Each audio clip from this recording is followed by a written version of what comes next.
Welcome to Lessons from the Field, the podcast where we dig deep with restaurant industry leaders to uncover the strategies, insights, and stories behind their success. Whether it's operational excellence, guest satisfaction, or leveraging data for growth, we're here to bring you actionable lessons straight from the experts. Welcome, everyone. It's nice to see all of you today. Welcome, Lori and Luke. Thanks for joining us here today. I'm Rachel Nemeth. I am the CEO of Opus Training. Really excited to be here today to discuss how owners and operators are overcoming the challenges of today's workforce, a workforce that's diverse, that is multi-generational and coming to the table with different skill sets than ever before. So in the theme of thinking about overcoming the challenges with today's workforce, let's start with talking about turnover. Turnover continues to be higher than pre-pandemic levels year over year across the board. For management, it's frankly shockingly higher. Limited service is up 13%, full service is up 6%, and the pool of experienced talent is getting shallower. Baby boomers are retiring, and Gen Z, which we're going to talk about today, which makes up 68 million Americans, is entering the workforce. So there are hourly workforce, there are our managers, and this generational shift is really forcing restaurants to rethink their approach about attracting and retaining talent, especially when it comes to management, which is really our theme today. With that in mind, and thinking about some of this data that Black Box Intelligence has collected, we're bringing in our panel today to talk about this and some of their own experiences with managers who span the generations and thinking through some of those strategies that they have implemented for better or for worse to help solve some of these problems. So we have Luke Holden, CEO and founder of Luke's Lobster, and we have Lori Goldstrom, VP of Training at Taim Mediterranean. Luke, I'm going to start with you for a quick intro. Yeah, thanks for having me today. So Luke's Lobster is a vertically integrated seafood company. I am actually a third-generation lobsterman. My father was the very first licensed lobster processor here in the state of Maine. So I grew up on the back of fishing boats on the working waterfront in seafood production facilities. And really that's what makes, in part, Luke's uniquely special. The second side of that is our dedication to people and the communities from which we impact in our supply chain.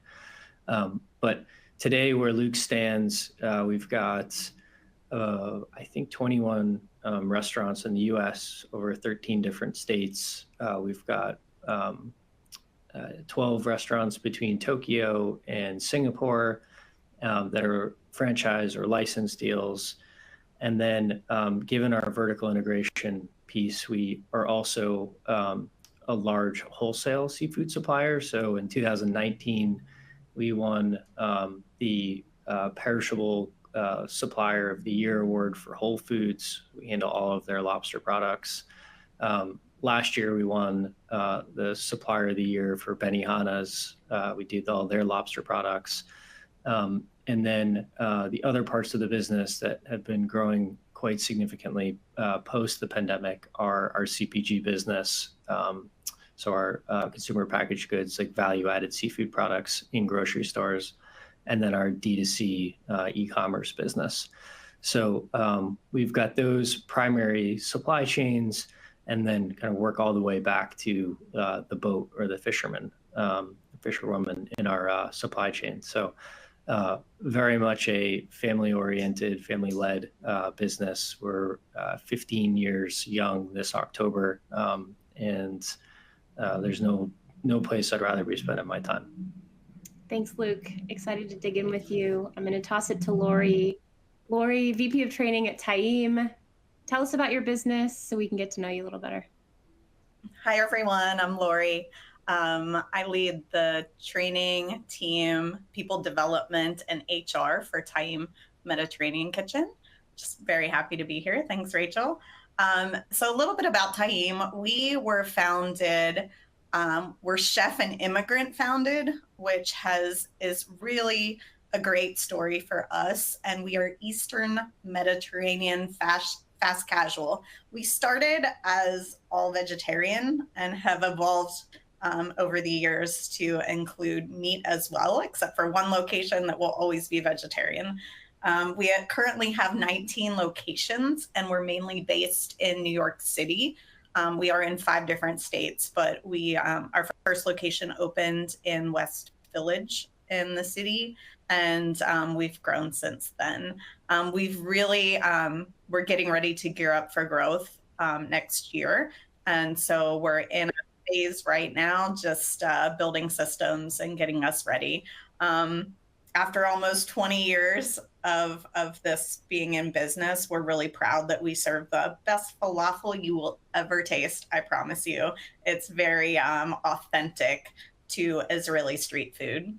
That's a little bit about us.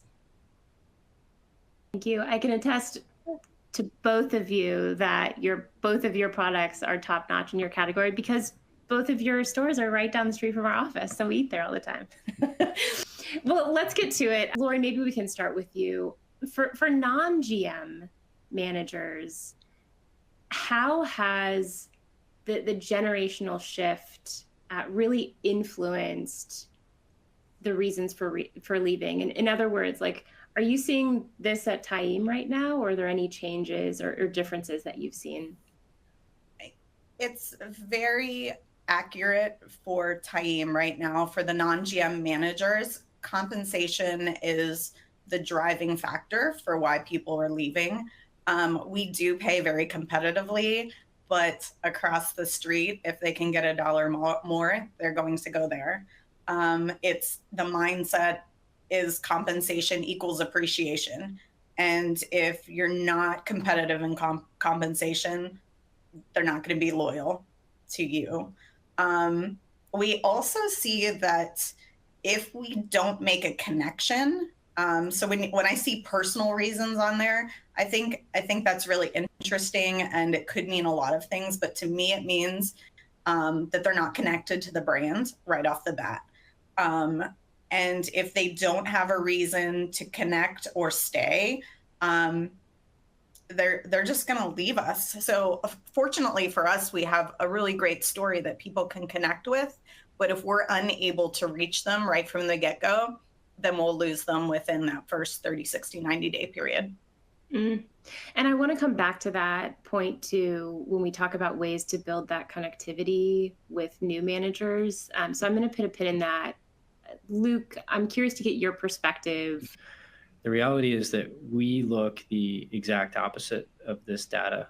And I think that that's in part of how we've been reactive to the pandemic. I know that was a long time ago, but focusing in on how we survived in 2020, we really shifted the expectations of the GM job.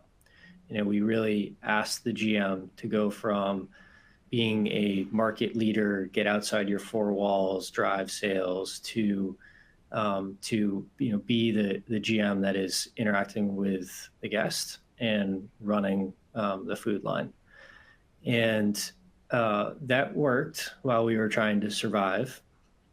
And then I think as sales came back and we saw really good 4-wall margins, we also saw historically high turnover rates for us in the manager position.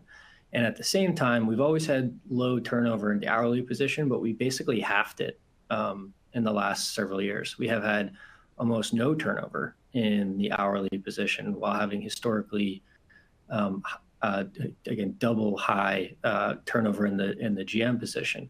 And I think a lot of that has had to do with compensation. Like when we asked the GM to do the non-GM job, ultimately one implication that had was because they're driving scheduling, they don't take tips, right? GMs, managers never take tips. So we took we took the GM, we displaced non-GM duties, reduced headcount, and then therefore like increased the amount of tips that the non-GM teammates were earning. So we have like dramatically increased compensation for our hourly workforce by changing the GM duty over the last 3 years, and I think like that would be beyond all the great things that we're doing as a brand and as a team to drive engagement and career development opportunities. I think like we've like really engineered a much higher compensation profile for our non-GMs by asking our GMs to do that job, but then not compensating them with the tip pool. And that's drive more compensation for hourly employees, which I'm sure has played into our super, super low turnover on the hourly basis. Flip side, it's also probably played really significant into our high GM turnover, because work-life balance is shifted, right? Like running just the business inside the four walls and the lack of job satisfaction, the number two reason. I think that those would play into major reasons for why we've experienced the major turnover we have for us at the GM position. And then I think later on I can talk a little bit about what we're getting into to fix that. Yeah, I find that so interesting that basically the skill set the requirement of skill has changed, and as a result the demands, of course, of the role have changed, the comp has changed. What's the impact of that against the kind of generation that you're working with? Is there any correlation, or is it much more around the economic aspect, the money piece, do you think? I'm not sure. I'm not sure really, but I do think that one of our reactive measures has, at the end of the day, like I think people quit on people, and that's like the biggest driver for engagement, or the opposite, turnover, and so we've like really doubled down on the talent and the headcount of our directors of operations who oversee our GMs. And one of our key strategic pillars for 2024 is really focusing on teammate engagement and making sure that everybody knows that. So I think that I I don't know the answer to your question, but I do know that investing in the leadership team and it's relatively new, 3-6 months for us, but it's seemingly having a super positive impact on our GM base. Thank you. And I think that's a great segue into digging a little bit deeper here on some of those strategies in order to just address some of the gaps right now that you're seeing. Lori, I wanted to toss this to you. At Taim, over the past few years, Taim is a 20-year-old brand. You said it yourself. It's been through a lot of growth over the past couple of years, and you're building a foundation for future growth right now. How have you adapted your employee training and engagement strategies to reflect that pace as you're preparing for growth? How have the strategies changed, and what remains the same? Yes. So first of all, I have not even been with Taim for a year. But I'm going to talk about overall philosophy and how it's changed in my previous work versus today. But some things in the past that we just can't do what we did in the past. It just doesn't work anymore with training. And I think that's the biggest thing. Old school thinking, you can't have your cell phone with you. Today, we want you to have your cell phone with you. We want it out. We're going to do your training. It's going to be fast. It's going to be 2 to 3 minutes. And then you're on to your next task. Now, where it's changed with the generations, so 50% of our workforce right now is Gen Z, who has never known a life without technology. So we had to change the way we're thinking with the technology base in our restaurants, not just for training, but in other areas. They're just, extremely intelligent in that way. What's the profile of a Taim manager? Are these folks who have a lot of industry experience? Are they pretty green? How would you describe your manager workforce? So if we're talking first, just general managers, about 50% of our GMs have been with us 2 years or more, mainly Hispanic, Latino, and half of our workforce has grown with us over the years. So we have GMs in place anywhere from 2 to 10 years in that category. And then secondly, the other half of the GM have learned somewhere else and are bringing those skills to Taim. And we're finding lately the skills that they're bringing are very tactical skills and not necessarily the people skills that we used to see, similar to what Luke was saying earlier. So our workforce is diverse in age a little bit. It's like almost 50-50 millennial to Gen Zs, with a little Xers and boomers in there too. So most of our workforce is used to having that technology and wants it and thrives on it. And if we don't have it, we're losing them too. Well, and I'm curious to hear from you, Luke, what that split is. Lori, what I was hearing from you is that it's about 50-50 homegrown managers, so to speak, Yes. And the other 50% really coming, still industry, but they're coming from other brands, and you're really having to outsource. Luke, is it kind of the same split for you? I'd almost piggyback everything Lori said. It's very similar for us.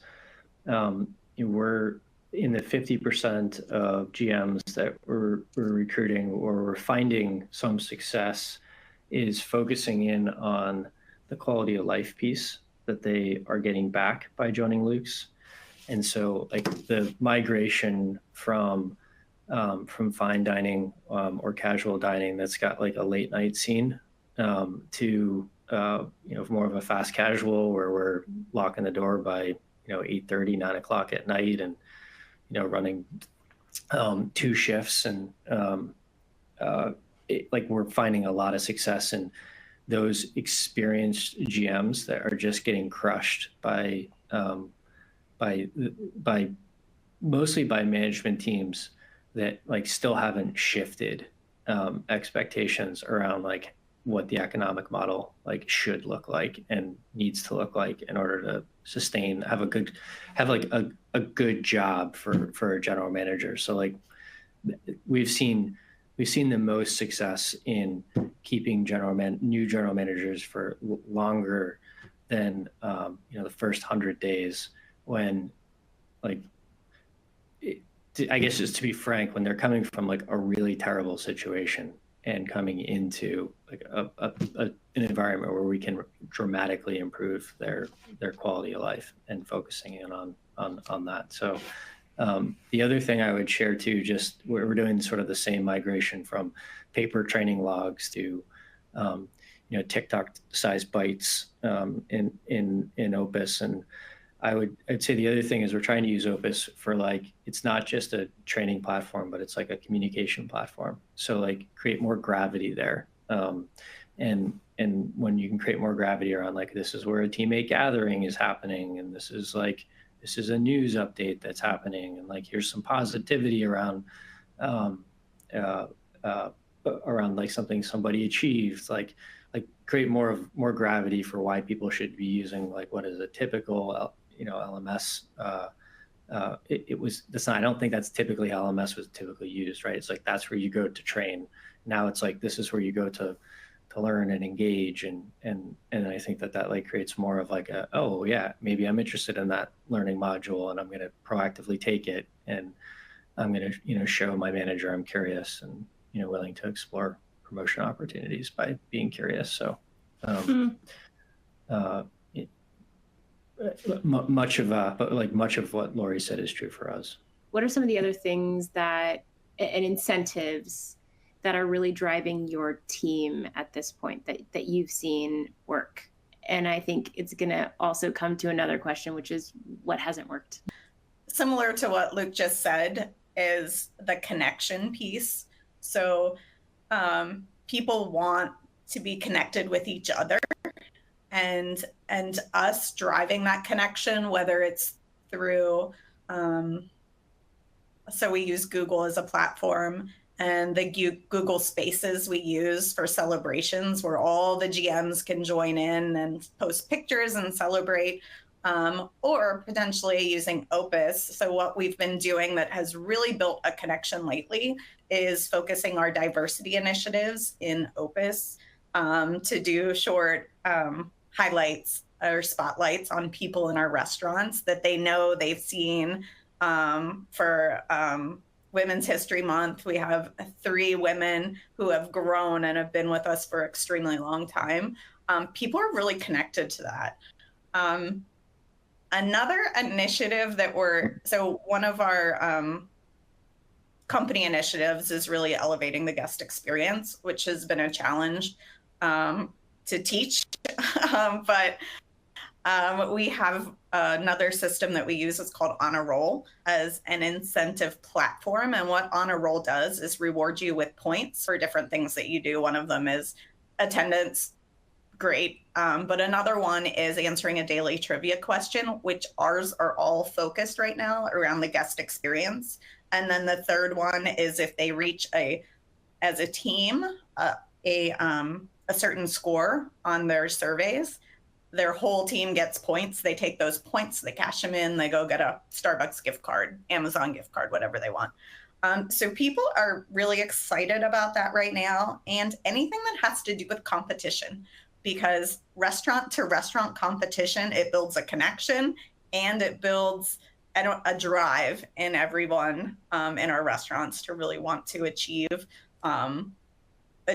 success for the restaurant. So those are some things we're doing right now that are working. Luke, I'm curious to hear, is there anything additional that you've done or different that you've done at Luke's around creating incentives for GMs, especially in light of just the turnover that you've seen, ways to connect them more deeply with the brand?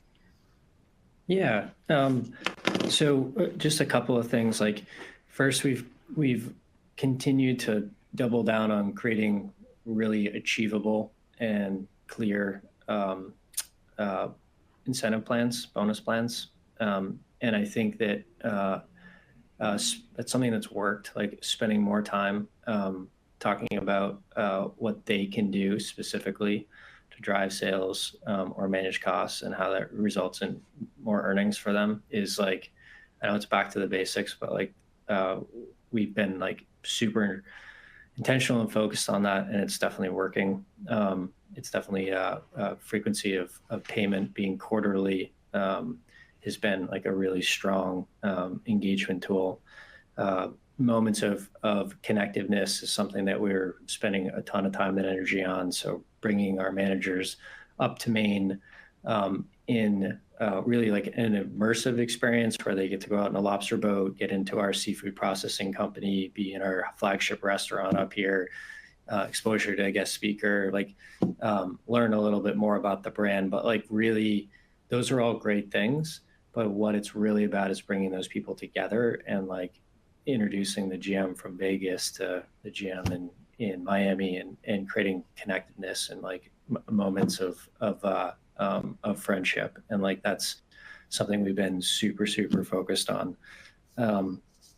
Definitely on the diversity side of things, making sure that we have representation in the management team that is representative of what the entry level position looks and feels like. So we've been more focused than ever on measuring that and identifying teammates that are developable and promotable and celebrating when we get that right. And that is, I think at the end of the day, like we can all do a lot of things to impact our community, and sometimes that creates moments of engagement. Sometimes it creates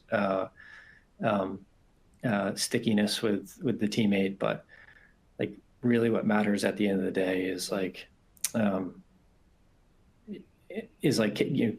you take someone who's great, invest in them, and help them earn more compensation at the end of the day. And like I think when you get that, when you just like focus on that piece of it, like, and don't get caught up in a lot of the other stuff, like it's when you like get a good effective flywheel. Like you just at the end of the day, like you gotta find ways to develop people's career and do it as efficiently as possible. And it's hard when everyone has different paths too. I think, everyone works at a different pace. Everyone grows at a different pace. So no matter what we do as operators, if we are, if you're building a world in which you can create those incentives for growth, how do you still make it feel one size fits one? Is it because, and it's a question for both of you, is there a clear, Luke, you were referencing this, Lori, I know you do this at Taim, is like, what does next look like? How do I know what's going? A lot of the infrastructure reflects that. How do you approach training with management who have varied levels of experience? Is it coming back to just learning from one another, or how are you addressing those skill gaps? I would say for me, the wonderful thing about a growing business and a small business is that we can adapt rather easily with training, and we can develop the training that person needs. And we can physically just go there, sit down with them, have our training manager go in, sit down, assess the needs of that individual, and build a plan around their needs. Where in the past we used to, it was one size fits most. And we would say, here you are, first 2 weeks you do this, the next 2 weeks you do that, the next 2 weeks you do that. When we're bringing in GMs today that are different skill levels and from different backgrounds, and maybe not even a fast casual GM, you have to adapt to it. And as we grow, it will be interesting, but our plan is building out different modules and giving them the modules that they need to be successful, and not necessarily have to go through an assigned program that everybody else goes through. Super well said. And just sort of building on that, and not saying we're there today, but I think it's a lot about, in GMs particular, it's like, it's the teammate journey. So from the employer branding as part of the recruiting process to like how you ultimately select somebody, what kind of testing you put them through to evaluate their skills day one, and then tailoring like what a training program looks like. Like we found that somebody who's super strong on the guest side and needs some investment on the operational math side of the equation. Like we're doing these things on the recruiting side of things to assess whether or not they're capable of joining or running the shack. But then prior days, like we weren't adapting the training programs. So like what sense does it make to dislocate what we learned during the recruiting process from the training process? And so I think we're getting better about putting these, we call them PIPs, but putting these PIPs in place where they're performance improvement plans, and there's no negative connotation to it. It's like here's where you're at, and if you want to ascend making those steps of the career ladder like as simple as possible, so that you can make them as measurable as possible. But when you start putting PIPs in place that say, okay, like here's where you're at, and here's the next thing we need to work on to ascend your career. And again, when you get it right, and there are those promotable celebratory moments, like just like really celebrating them, right? Making sure that kind of lock in that win. Yeah, in the end, we all want to just feel connected to something. What could smaller brands learn from large brands on best practices, or even the reverse? What could small brands learn from large brands? Or you get it. Strike that, reverse it. Yes, I get it. Well, first of all, so I came from Kava, which I was a part of the team that grew from 9 locations. And when I left, it was almost 300 locations.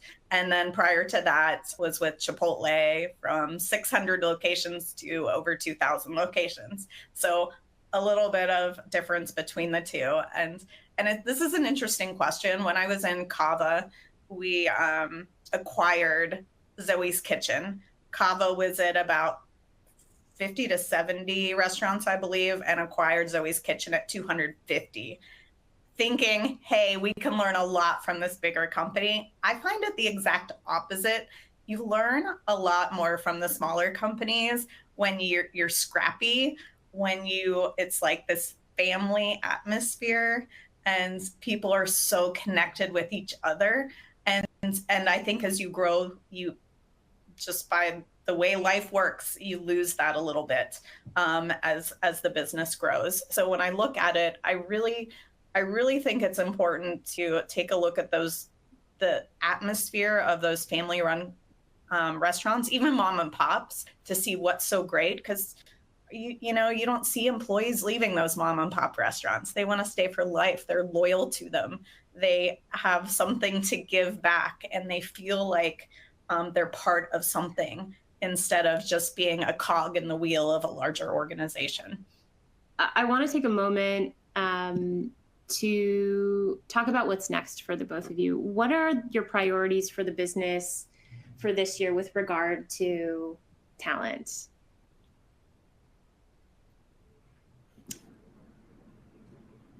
Lori, you've been doing so great going first. You wanna stay with it? Thanks, Luke. Right. So this year, it's really interesting that you said this, Luke.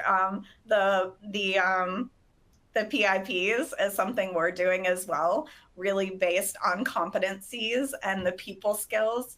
So I'm really excited to, we have just such a great group of people and see how that impacts them and their lives. So we're focused, number one, on the GM. The GM is the most important person in our organization.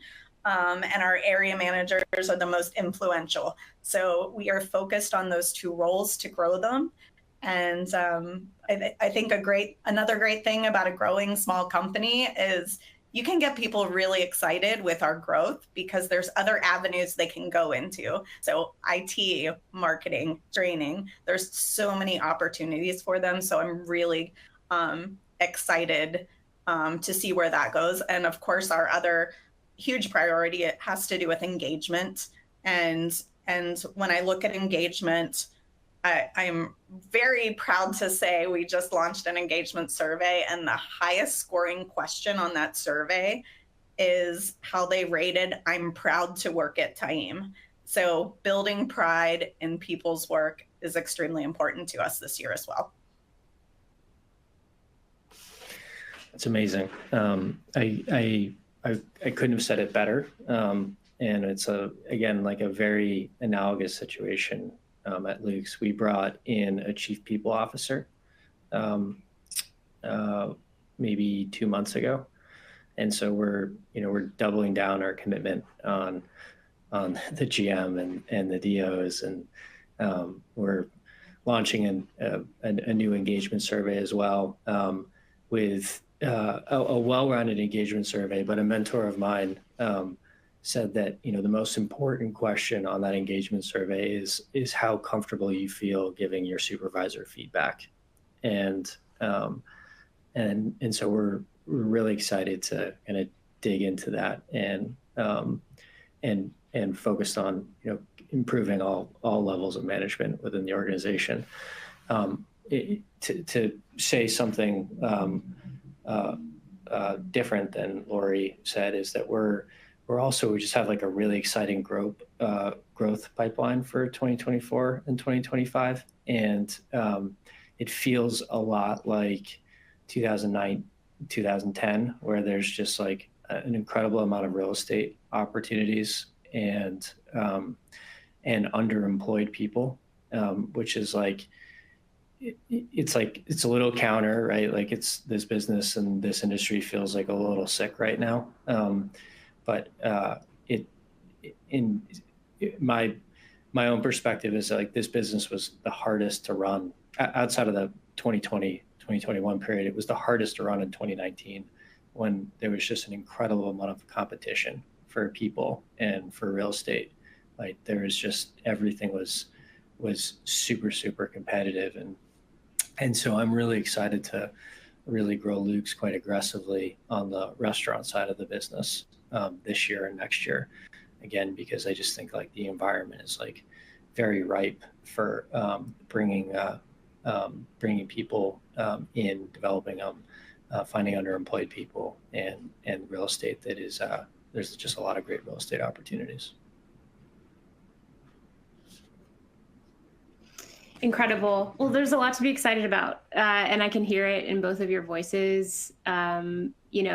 Despite the scary, truthfully, data around turnover that we're seeing today, I think we're seeing brands like yours take really positive steps to solve for it, maybe in ways that we've tried in the past and they're working now when they didn't before, and maybe in completely new ways.